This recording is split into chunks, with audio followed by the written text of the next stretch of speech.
Bismillahirrahmanirrahim. Assalamualaikum warahmatullahi wabarakatuh. Innal hamdalillah nahmaduhu wa nasta'inuhu wa nastaghfiruh wa na'udzu billahi min sururi anfusina wa sayyiati a'malina. May yahdihillahu fala mudhillalah wa may yudlil fala hadiyalah. Asyhadu an la ilaha illallah wahdahu la syarika lah wa asyhadu anna Muhammadan abduhu wa rasuluhu la nabiyya ba'dah. Allahumma salli ala Muhammad wa ala ali Muhammad kama sallaita ala Ibrahim wa ala ali Ibrahim wa barik ala Muhammad wa ala ali Muhammad kama barakta ala Ibrahim wa ala ali Ibrahim innaka Hamidum Majid. Amma ba'd, mari bersyukur kembali kepada Allah Ta'ala, bersalawat kepada junjungan kita Nabi besar Muhammad sallallahu alaihi wasallam. Alhamdulillah pagi ini tanggal 3 Zulhijjah 1445 Hijriah, kita sehatul afiat, ibu-ibu sehat semua. Alhamdulillah kita sehat, sekalipun sehat-sehat sudah tua, ya sehat-sehat kada sehat kayak itu nah. Tapi apa buktinya kita sehat hari ini? Kita mampu hadir di majelis yang mulia ini. Banyak nang lebih sehat pada kita kada kau datang. Banyak nang kada ada kesibukan, kada bisa datang dengan alasan sibuk. Dan yakin pian yang ada di sini nih bukan orang kada sibuk berataan, tapi Allah Ta'ala berikan petunjuk, maka pian lepaskan sejenak kesibukan itu, kemudian kita duduk bersama pada hari-hari mulia ini. Kenapa ulun katakan hari-hari mulia? Awal bulan Zulhijjah. Allah berfirman dalam Al-Quran, wal fajri walayalin ashar, surah Al-Fajr ayat 1 ayat 2. Demi waktu fajar, demi waktu subuh, dan demi malam yang 10. Wal muradu walayalin ashar, wal muradu biha asar Zulhijjah, kama qala Ibnu Abbas wa Ibnu Zubair wa Mujahid wa ghairi zalik. Yang dimaksud hari yang 10, malam yang 10 itu 10 Zulhijjah, 1 sampai 10 Zulhijjah. Sekalipun ada pendapat ulama yang lain, 1 sampai 10 hari itu adalah hari-hari akhir 10 di bulan Ramadan. Sehingga Ibnu Qayyim dibagi sidin 2, hari yang paling mulia 1 sampai 10 Zulhijjah, malam yang paling mulia 21 sampai akhir Ramadan. Berbahagia manakala kita mampu mengisi siang dan malam yang mulia itu. Kenapa dikatakan malam itu mulia? Dikatakan malam itu malam yang terbaik? Karena Abdullah bin Abbas radhiyallahu an berkata, wadhkurullaha fi ayyamin ma'lumat. Berzikirlah kalian kepada Allah pada hari-hari yang dimaklumkan. Maklumat biasanya ada di kop surat bu. Maklumat, pemberitahuan pada hari-hari yang diberitahukan. Wadhkurullaha fi ayyamin ma'lumat. Hari apa yang dimaklumatkan itu? 1 sampai 10 Zulhijjah. Kemudian wa ayyamil ma'dudat, dan hari yang ditentukan. Hari yang ditentukan itu apa? 11, 12 dan 13 Zulhijjah. Maka kemuliaan Zulhijjah sebagaimana tadi malam sudah ulun sampaikan di Masjid Ar-Rahim, itu berapa hari? 13 hari ya. 1 sampai hari ke-13. 13 hari ibu. Kita aja yang mulai 10 takbirnya sampai hari ke-13. Kalau di zaman Rasul sallallahu alaihi wasallam dikatakan oleh Abdullah bin Abbas, wa kana Ibnu Umar wa Abu Hurairah, Ibnu Umar dan Abu Hurairah yakhrujani ila suqi fil ayyamil ashar yukabbira. Jadi tiap hari dari 1 sampai 9 Zulhijjah itu, dua orang sahabat Abu Hurairah dan Ibnu Umar, Abdullah bin Umar, mereka masuk ke pasar tiap hari. Masuk ke pasar. Bapak masuk ke pasar tiap hari belanja nukar iwak kada. Yakhrujani lasuk, dia masuk ke pasar, yukabbironi, berdua bertakbir. Nih hari ini hari ketiga umpamanya, dia masuk ke pasar bertakbir, Allahu Akbar, Allahu Akbar, Allahu Akbar. Maka setelah melihat dua orang sahabat mulia itu bertakbir, yukabbirun nas bitakbirihima. Pedagang-pedagang di pasar itu turunan, umpat bertakbir bersama mereka berjalan. Coba hari ini pian masuk ke pasar lama, bertakbir pian, Allahu Akbar, Allahu Akbar. Apa kata pedagang? Bu Haji, hari raya belum? Ini menandakan apa? Kemuliaan Zulhijjah, ibu-ibu. Kemuliaan Zulhijjah. Nabi sallallahu alaihi wasallam menganjurkan 9 hari berpuasa. Namun puasa yang paling utama adalah 9 Zulhijjah. 9 Zulhijjah. Jadi pada hari ke-9 kita berpuasa.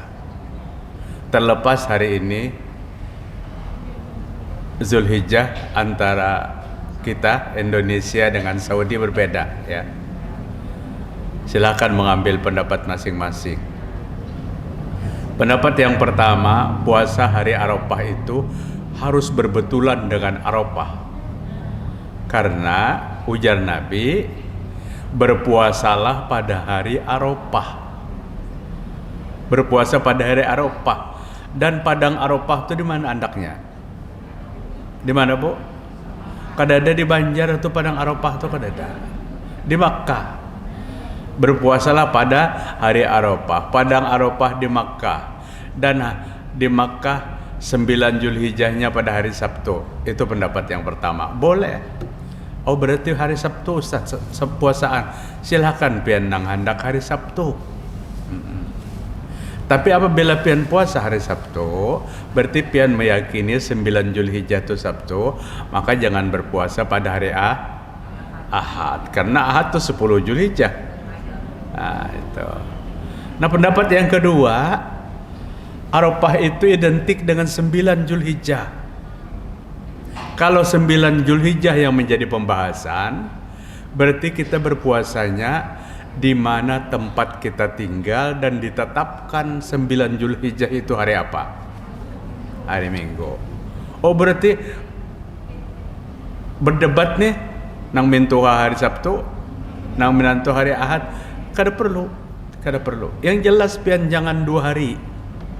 Kalau pian hari Arafah itu hari Sabtu, maka pian jangan puasa hari Ahad. Nah, apabila pian kada berpuasa hari Sabtu, pian hari Ahad aja puasa. Ahad aja, hari Senayan jangan puasa karena bersembelihan. Itu aja.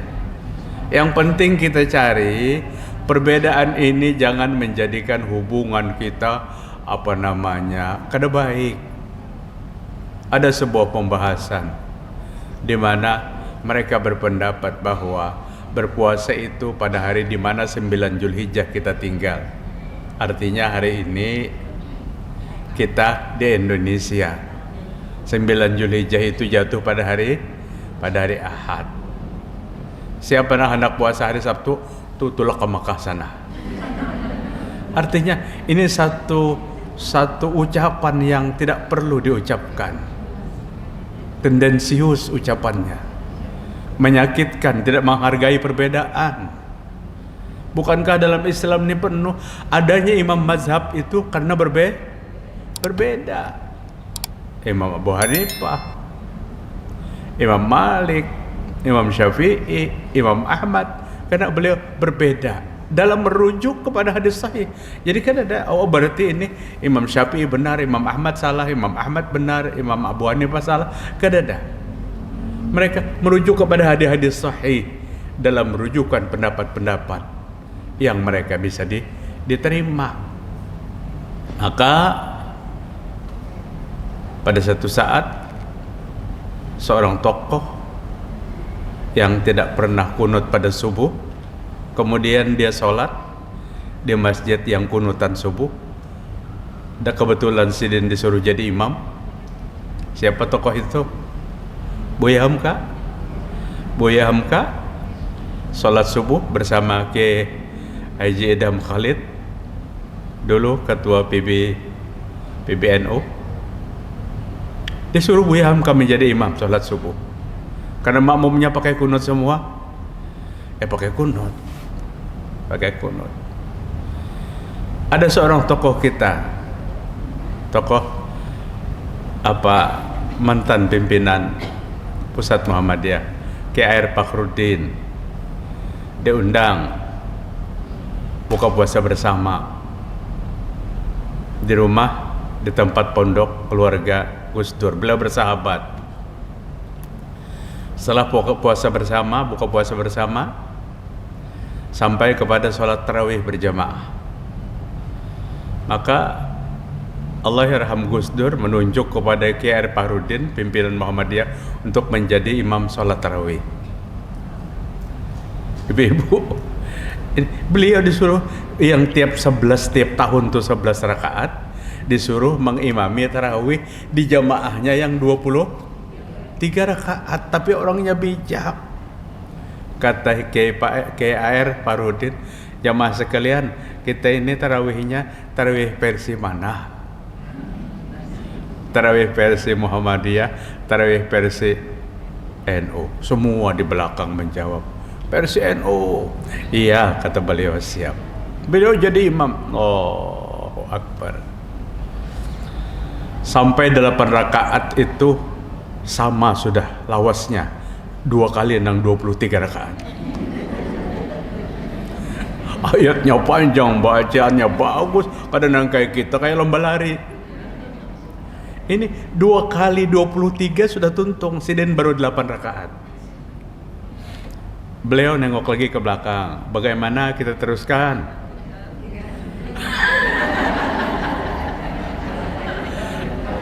Apa kata jamaah yang 23 itu? 3 aja lagi, Kiai. Artinya berselisih tapi damai, Ibu. Berselisih tapi damai. Tadinya keras harus 23. Imbas sampai gilirannya sudah terjadi 23. Artinya apa? Tidak perlu yang menjadi perdebatan. Itu dalam agama namanya perbedaan puru'iyah. Puru'iyah itu cabang-cabang kecil. Cabang-cabang kecil yang tidak menggugurkan pahala kita. Tidak menggugurkan pahala. Coba Ibu. Allahu Akbar. Imamnya, Allahumma ba'id baini wa bainal khataya ya kama ba'adta bainal masyriqi wal maghrib. Itu doa apa namanya? Doa iftitah kan? Makmumnya di belakang, Allahu Akbar. Wajjahtu wajhiya lillazi fataras samawati wal arda. Sah tidak? Makmumnya sah tidak? Sah. Kada perlu diperdebatkan. Karena itu semua pernah dilakukan oleh Nabi Muhammad SAW. Yang sebelah sana ternyata beda lagi. Allahu Akbar, Allahu Akbar kabira, walhamdulillahi katsira. Sah tidak? Sah. Yang sebelah sana ternyata berbeda lagi. Allahu Akbar, Allahu la ilaha illa huwal hayyul qayyum. Itu nang kada sah. Karena Nabi kada pernah menyuruh ayat kursi dibaca pada doa iftitah. Kalau perbedaan dalam konteks sunnah, indah sekali kalau kita saling menghargai. Jadi janganlah berkata kalau yang mau puasa hari Sabtu tuh berangkat ke Mekah sana. Waduh, ucapan yang tidak bersahabat, ibu-ibu. Ucapan yang tidak bersahabat di antara sesama. Kalau itu yang sebelah ini terpancing, dia jawab lagi dengan sesuatu yang kada baik, jadinya perselisihan. Perbedaan hargai kita. Ulama masa lalu soal kunut sampai hari ini tidak selesai. Karena apa? Masing-masing ada pada pendapat. Ulama masa lalu sampai hari ini tidak selesai. Basmalah dinyaringkan, basmalah disirkan. Allahu Akbar. Bismillahirrahmanirrahim. Mazhab Syafi'i wajib bismillahnya dinyaringkan. Tapi Abu Hanifah dan Imam Ahmad basmalahnya disirkan. Allahu Akbar. Bismillahirrahmanirrahim. Alhamdulillahirabbil alamin. Aman pian salat di Masjidil Haram, Masjid Nabawi pasti kayak itu. Tapi bijaknya seorang ulama pada saat Syekh Abdurrahman Sudais, Dr. Syekh Abdurrahman Sudais diundang ke Jakarta pada hari Jumat, diminta untuk menjadi imam sholat Jumat. Apa yang dilakukan oleh Sudais? Beliau mengucapkan basmalah dengan suara keras. Sekalipun di Makkah seumuran kada bisa mengeraskan basmalah. Artinya apa? Beliau tidak ingin sepeninggal beliau ke Makkah Istiqlal ribut lagi. Artinya biasa menghargai apa yang ada di tempat asal tidak salah. Asal tidak salah. Tapi kalau salah perlu diluruskan. Jadi terserah. Namun hendak nyaman pian kada beganangan puasa dari 1 sampai 9. Nah, puasa hari 9. Namun ulama memperdebatkan puasa hari ke-8. Itu tidak didukung oleh hadis yang sahih. Jadi puasa 9 aja. Kalau mau 8 ya dari 1, 2, 3, 4 sampai 8 sampai 9. Mari kita sambut dengan sukacita iman kita, bukan sukacita pesta. Sukacita iman kita bahwa hadirnya Idul Kurban, hadirnya Idul Adha adalah ladang-ladang amal bapak-bapak, ibu-ibu, maaf. Ladang-ladang pahala ibu-ibu.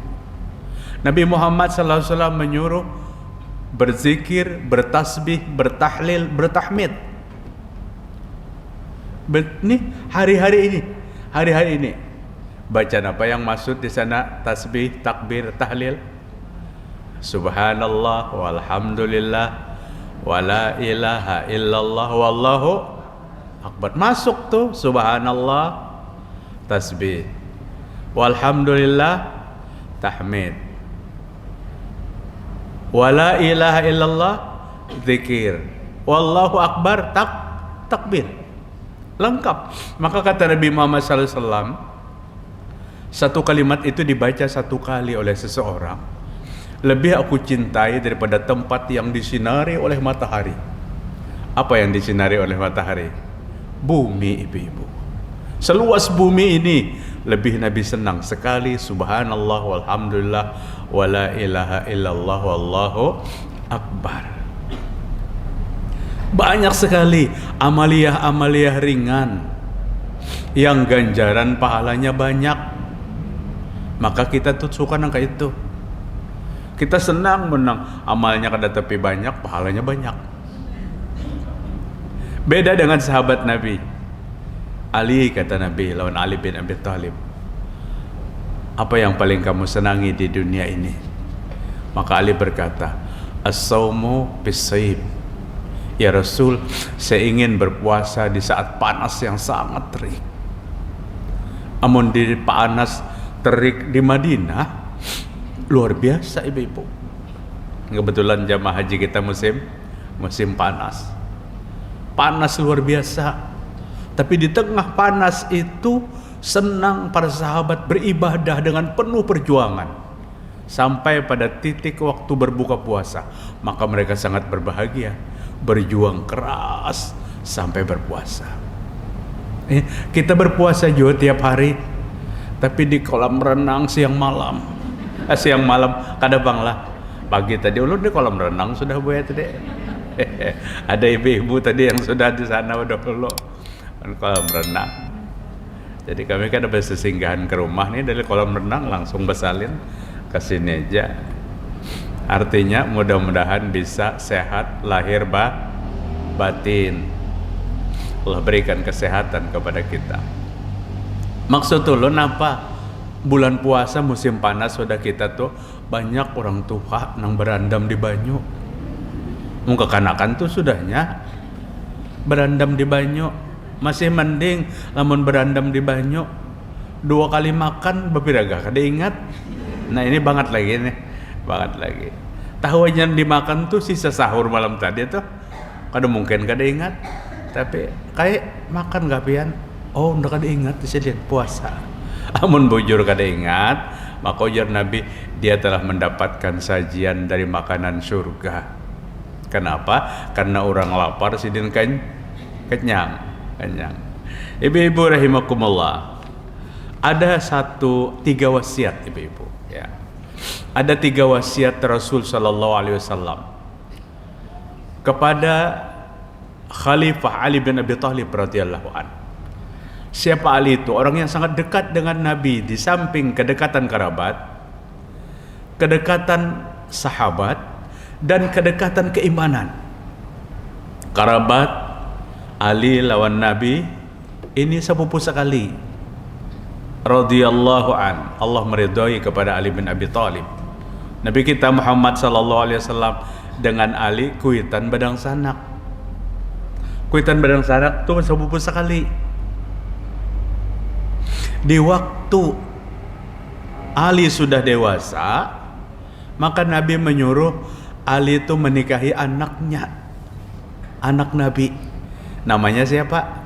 Fatimah. Bolehlah memerina kawin lon kemanakan sepupu? Boleh, bersepupu aja boleh. Apalagi kemanakan sepupu. Nabi sallallahu alaihi wasallam ingin dinikahkan dengan anak perempuan Hamzah radhiyallahu an ibn Abdul Muttalib. Bersepupu sekali. Sayyidina Hamzah dengan ayah Nabi badang sanak. Artinya Nabi dengan Hamzah radhiyallahu an bersepupu. Hamzah punya anak perempuan, disuruh Nabi menikahi. Artinya Nabi menikahi anak kemanakan sepupu. Kadang dia terhalang, tapi Nabi menolak. Jangan, kata Nabi, Hamzah memang pamanku, aku bersepupu sekali lawan anaknya Hamzah yang perempuan, tapi pamanku Hamzah adalah saudaraku. Kakekku Abdul Muttalib mengambil tukang susu untuk kami berdua, yang menyusui Nabi dan yang menyusui Hamzah radhiyallahu an itu satu orangnya. Jadi tuntung menyusui Nabi. Rupanya umur memerina lawan paman nih kurang lebih banyak kayak yang memerina lawan paman tuh kurang lebih. Artinya anak keluar, cucu keluar, ada juga anak itu. Kan banyak aja. Nabi lawan Hamzah nih hampir seumur. Nabi menolak dinikahkan karena Nabi dengan Hamzah itu bersaudara, tapi saudara sesusu. Saudara sesusu. Apa nasihat Nabi kepada Ali bin Abi Thalib? Ya Ali, la tal'an musliman wala dabbah fatarji'al la'natu alaika. Wahai Ali, jangan kamu mengutuk seorang muslim, jangan melaknat seorang muslim, jangan menyumpahi seorang muslim, dan jangan pun manusia. Wala dabbah, jangan kamu mengutuk hewan, binatang. Bangsat anjing nih, nang dibangsatakan tuh anjing juga memang ada di higa. Salahnya salah sidin mandak panggangan iwak kada ditunggui. Anjing lapar, datang dimakannya, lalu disumpahinya latal'an jannah. Jangan kamu laknat hewan itu, jangan kamu laknat manusia itu. Kenapa? Fatarji'ul la'natu alaik, nanti laknatnya Allah kembalikan kepada diri yang melaknat. Allah kembalikan kepada orang yang suka melaknat. Maka laknatnya keluarnya di mana, Pak? Di mulut, Bu. Laknat nih keluarnya di mulut. Sumpah serapahnya keluarnya di mulut. Amun di hati Pak, rasa kada ketuju, rasa kada senang karena gawiannya kada bagus, kada ada masalah. Allah tidak menghukum hati bicara. Makanya dalam sholat hati kita kemana aja kada batal. Allahu Akbar Masjid Mujahidin. Allah, ini Masjid Mujahidin sholatnya Allah mau bait baini wa baina. Berenang nih kayak ingatan di kolam renang tadi. Batal lah sholatnya. Kada batal. Amun yang bicara hati. Tapi apabila keluar dalam pembicaraan mulut, maka batal. Maka batal. Jadi kada senang di hati jangan diucapkan. Kalau perlu jangan ditampakkan. Banyak orang yang tidak mampu menguasai. Apabila nya kada ketuju tuh lon muha-muha. Paham lah pian, mun kada ketuju tuh lon muha-muha lawan rangut-rangut. Bisalah kita, hati kita tidak suka tapi muka kita tersenyum. Kada bisa Ustaz, senyumnya gen barat benar senyumnya. Lawan bicaranya pun paham. Aku tahu ya, sini tuh tatawa pura-pura aja jarnya. Nah, ini adab dalam kehidupan rumah tangga. Kehidupan bermasyarakat. Jangan saling mengutuk, jangan saling melaknat. Lebih-lebih dalam Al-Quran Allah sangat benci kepada orang yang mengisyaratkan manusia itu seperti binatang. Menyambat manusia tuh disambat binatang. Apa aja? Ibu-ibu, wah ini ngeri benar. Ulun di jalan ini aja narencak benar mendengar anak-anak sekolah nang rapi pakaiannya, setan lalu jarnya. Anjing, ini media ini kalau kada di filteri luar biasa Bu, merusak akhlak dan mental anak kita. Bahari itu tabu menyambat orang yang kada baik tuh, kada ada menyambat orang yang kada baik tuh.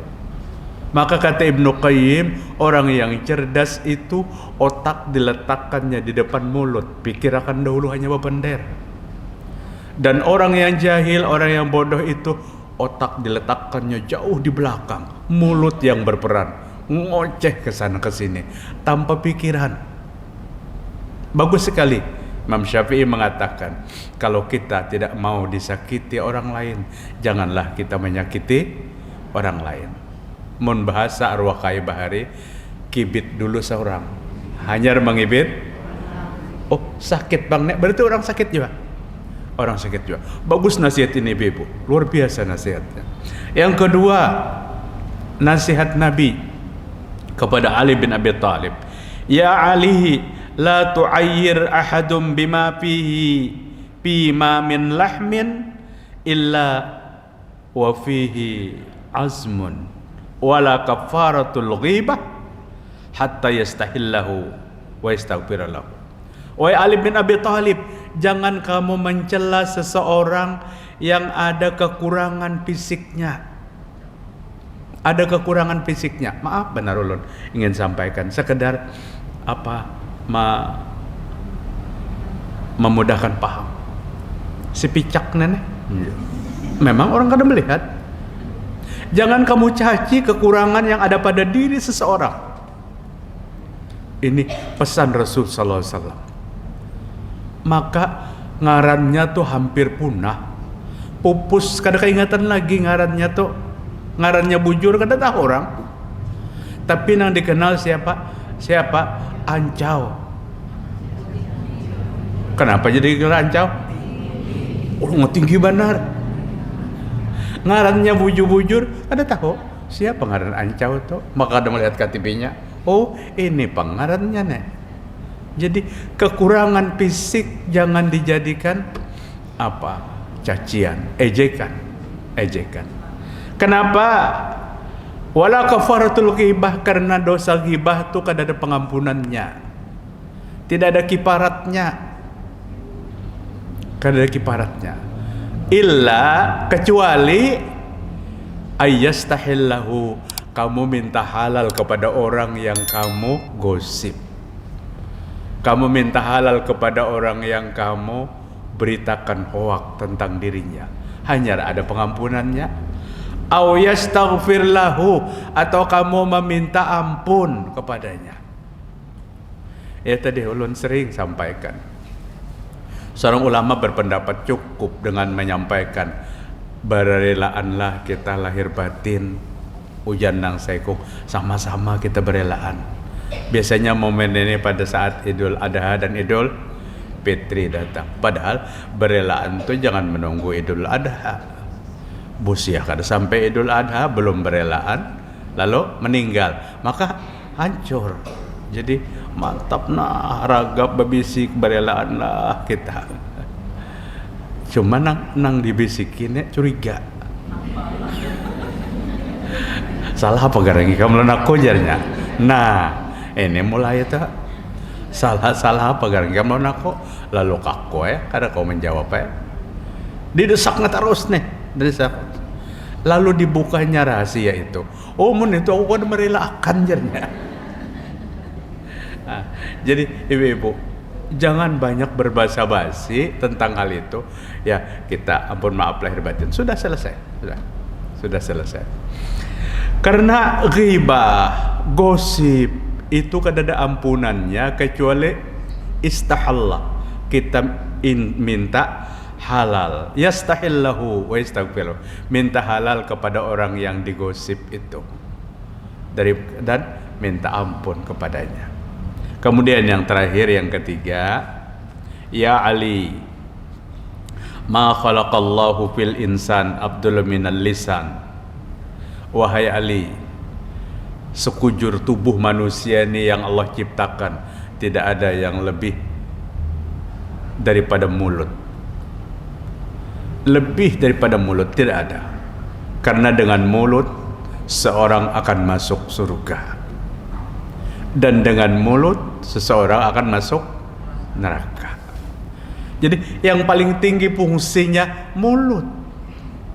Karena mulut ini yang akan menjadikan seorang masuk surga.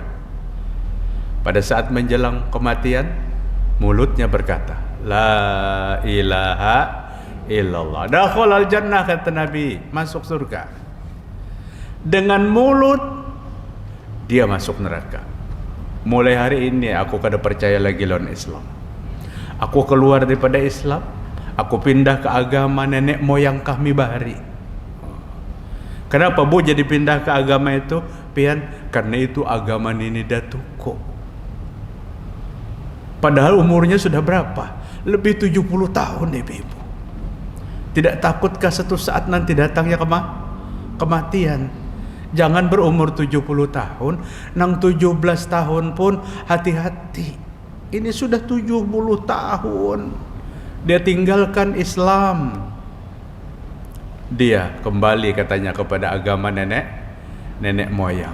Kita tidak mencaci keyakinan orang lain, tapi ulun menyatakan, memberikan pencerahan kepada kita bahwa yang kita tanamkan dalam lubuk iman kita, innad dina indallahil Islam. Sungguhnya agama yang mulia di sisi Allah adalah agama Islam. Dengan mulutlah seseorang masuk surga, wahai Ali. Dengan mulutlah seseorang masuk neraka. Maka pasjunhu, jagalah lidah itu kuat-kuat. Pantau mulut itu kemana arahnya. Fa innahu, maka mulut itu kalbun, seperti anjing yang menggonggong. Sudahnya kada kendali, apa aja diucapkannya. Sakit ke orang lain kadakah. Bahkan lebih daripada itu. Jaga. Maka waktu Nabi ditanya salah seorang sahabat, apa yang paling banyak menyebabkan seseorang itu dimasukkan ke neraka? Maka jawaban Nabi, alfamu wal faraju, mulut dan kemaluan. Jaga dua macam itu, karena dua macam itu berpeluang menyeret seseorang ke nerakanya Allah Subhanahu wa taala. Mungkin itu aja dulu ibu-ibu yang dapat ulun sampaikan, mudah-mudahan bermanfaat bagi kita bersama. Pertanyaannya pian lawan Ustaz Rija aja kah kena atau adakah anak betakun hari ini? Ulun hari ini menggantikan bayar utang. Jadwal ulun semalam sidin menggantikan. Jadi hari ini berganti. Ada ya yang dia tanya? Silakan. Assalamualaikum warahmatullahi wabarakatuh. Waalaikumsalam. Ustaz, meneruskan kajian Ustaz yang waktu subuh di Ciptaan Ustaz, yang ini juga. Ya. Kan kata Ustaz kita harus ada doa yang kita minta pelindung dari tetangga yang buruk. Oh iya. Terus kata Ustaz kita berlindung juga dari doa supaya minta dilindungi dari anak yang durhaka, dari suami yang mulutnya yang enggak. Itu doanya gimana Ustaz? Iya, doanya saya baca dulu Bu ya. Nanti di rumah harusnya masih ada kopinya. Ya. Kita bagikan nanti. Terus saya mau nanya yang Ustaz bilang zimmi itu apa Ustaz? Iya. Zimmi, iya. Ya. Itu aja Ustaz, terima kasih jawabannya. Assalamualaikum warahmatullahi wabarakatuh. Iya. Nah, jadi Jimmy itu adalah orang-orang yang tidak beragama Islam. Istilah Nabi itu. Orang yang tidak beragama Islam dan mampu beradaptasi. Kawan sekantor, kawan sekampus, betate toko, betate perumahan, beda agama. Apabila yang satu sakit, dia besok, yang satu sakit, dia besok. Berbeda agama, ini zimmi namanya. Keyakinannya berbeda. Apa kata Nabi? Man azazimmiyan faqad azani. Siapa yang menyakiti zimmi sama dengan menyakiti aku. Rasul pasang badan ibu, agar orang Islam tidak menyakiti orang yang berbeda agama manakala orang itu baik. Nah, itu arti zimmi. Zimmi orang yang tidak beragama Islam tapi bisa berbaur dengan orang Islam. Nah, kemudian doa yang insyaallah ulun bagikan nanti, doa yang Ibu tanyakan, Allahumma inni a'udzubika min jaris su. Ya Allah, hamba mohon kepadamu daripada jiran yang buruk. Kata para ulama, supaya kita jangan dapat jiran yang buruk, maka kita menjadi jiran yang baik untuk orang lain. Sehingga jiran kita jadi baik lawan kita. Kadang-kadang jiran kita buruk karena kita datang sebagai jiran yang buruk. Allahumma inni a'udzubika min jaris su. Ya Allah, hamba berlindung kepadamu daripada jiran yang kada baik. Maka apabila ingin mencari tempat tinggal, rumah di mana, maka yang pertama ditakuni siapa tetangganya. Kalau sudah tahu tetangganya, alhamdulillah kami bertetangga dengan orang soleh macam sebagainya. Ya sudah, deal. Tapi apabila sebelah kanan potongannya kayak ini, sebelah kiri potongannya kayak ini, depan rumah potongannya kayak ini, mundur. Karena jiran bisa membuat kita sesat dan bisa membuat kita berdosa. Cucu kayar, rumahnya murah ditawarkan. Kenapa? Sekelilingnya mafia berataan, jiran yang kada baik. Ya Allah, jangan Engkau kirimkan berdampingan dengan kami jiran yang buruk. Yang pertama. Yang kedua, wa min zaujin tusyayyibuni qoblal musib. Ya Allah, hamba berlindung daripada istri-istri hamba yang menjadikan uban hamba tumbuh cepat. Pahamlah Bu? Ya paham sudah, kan sudah dijelaskan. Kayak apa ada stres nang laki sehari 24 jam bermamai aja. Maksudnya apa? Lamun bini pemamaian itu dibuang kah, dilapas kah, kada. Diperbaiki supaya jangan bermamai lagi.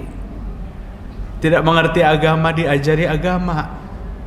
Ini aman tampah ka laki-laki nang pina liur baik. Oh berarti lapas Ustaz lah, cari nang baru, kenyamanan muka nyaman benar.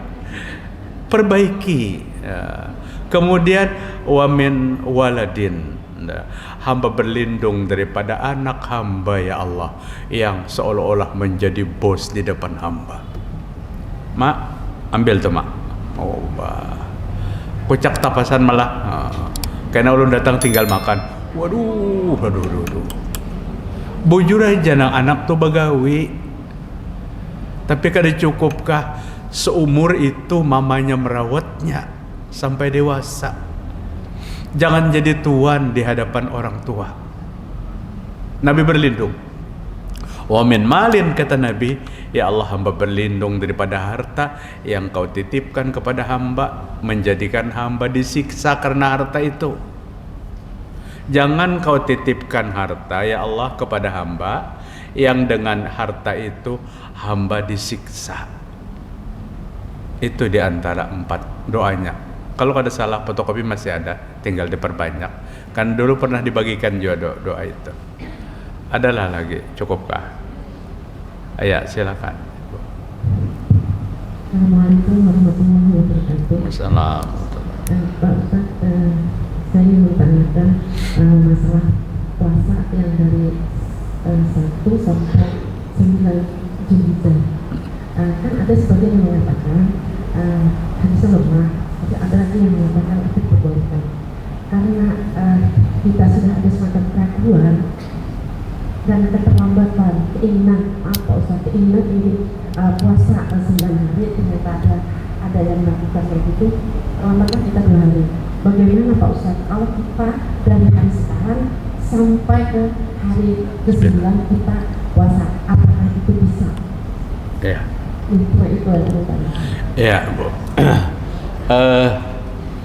Di dalam sebuah hadis yang tadi malam ulun sampaikan di Masjid Ar-Rahim, ya,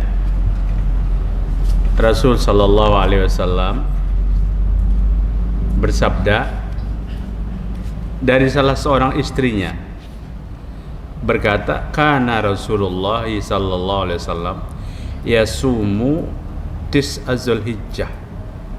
Nabi sallallahu alaihi wasallam berpuasa 9 hari di bulan Zulhijjah, dari 1 sampai ke 9. Hadis diriwayatkan Imam Abu Dawud An-Nasai dalam hadis yang sahih. Tapi dalam hadis yang diriwayatkan Imam Muslim, ini lebih kuat lagi. Shaumu yaum Arafata yukaffiru sanatil madiyah wal baqiyah. Puasa hari Arafah itu mengampuni dosa 2 tahun, setahun yang telah lalu dan setahun yang akan datang. Artinya yang sangat fokus hadisnya, khusus hadisnya, puasa itu puasa Arafah. Adapun puasa 1 sampai 9 itu hadisnya menjadi umum dengan ibadah-ibadah yang lain, termasuk 1 sampai 9 sedekah tiap hari, termasuk 1 sampai 9 zikir tiap hari, 1 sampai 9 baca Quran tiap hari umpamanya, termasuk 1 sampai 9 puasa tiap hari. Jadi hadisnya memang ada dijelaskan seperti itu. Tapi hadis yang menunjuk khusus pada hari ke-9. Pada hari ke-9 bulan Zulhijjah, yaitu hari Arafah. Bahkan Nabi Muhammad SAW katakan, ma min yaumin aksaru man ayyatiqallahu fihi abdan minan nar min yaumi Arafah. Dari 300, berapa hari kita setahun tuh? Berapa? 385? 65. Dari 365 hari dalam setahun. Ma min yaumin, tidak ada satu hari, tidak ada sekian banyak hari, 365 hari yang lebih mulia daripada hari Arafah. Karena hari Arafah itu paling banyak Allah memberikan remisi kepada penghuni-penghuni neraka. Jadi calon-calon penghuni neraka itu diberikan keringanan-keringanan, dilepaskan. Kalau orang ditahan tuh yang belum sampai hukumannya keluar tuh apa namanya, Bu? Remisi. Kalau Bang Ulun salah. Itu. Jadi paling banyak pada hari Arafah itu. Pembebasan. Nah, makanya Arafah itulah yang menentukan kita berhaji. Al-Hajju Arafah. Orang yang sedang koma dalam mobil ambulan tetap dibawa ke padang Arafah, biar dia berhaji pada hari itu. Setelah dia kembali ke rumah sakit, dia wafat, berarti dia sudah berhaji. Kemudian dia wafat, dia belum melepaskan kain ihram, maka dia dibungkus dengan kain ihramnya. Dibungkus dengan kain ihram. Dibuka mukanya dan dibuka kepalanya. Biasanya kalau jenazah kita kan ditutup sampai di sini. Tapi pada jenazah yang wafat pada saat berihram, maka dibuka muka, dibuka kepala. Dan Nabi katakan, jangan dikasih minyak wangi. Biasanya kain kapan tuh ibu-ibu tukang mandi kan dikasih minyak wangi, biar jenazah tuh tercium wangi. Tapi bagi jenazah yang sedang berhaji, berihram, jangan dikasih minyak wangi, karena orang berihram kada boleh pakai wangi-wangian. Kana yaumul qiyamati mulabbiyan. Nanti Allah bangkitkan dia pada hari kiamat bertalbiyah, seolah-olah dia ingin meneruskan manasik hajinya yang belum selesai. Seolah-olah dia terbangun dari tidur, manasik kita belum selesai. Berkumpul nanti serombongan, labbaik Allahumma labbaik, labbaik la syarika lak labbaik. Padahal hari itu hari mahsyar. Pada hari itu hari kiamat. Luar biasa ibu. Luar biasa. Habislah, cukuplah. Ibu tadi yang mandalilah. Cukup kalau boleh jawabannya. Ya, cukup ya. Pas jam 10 lewat 1 dah. Insyaallah esok Piandia Rahmah disambung Satri Jaraman dan seterusnya. Mudah-mudahan Allah senantiasa selalu membangkitkan hati kita untuk mencintai majelis ilmu, karena ini adalah majelis yang luar biasa di sisi Allah Subhanahu wa taala. Subhanakallahumma wa bihamdik asyhadu an la ilaha illa anta astaghfiruka wa atubu ilaik. Wassalamualaikum warahmatullahi wabarakatuh.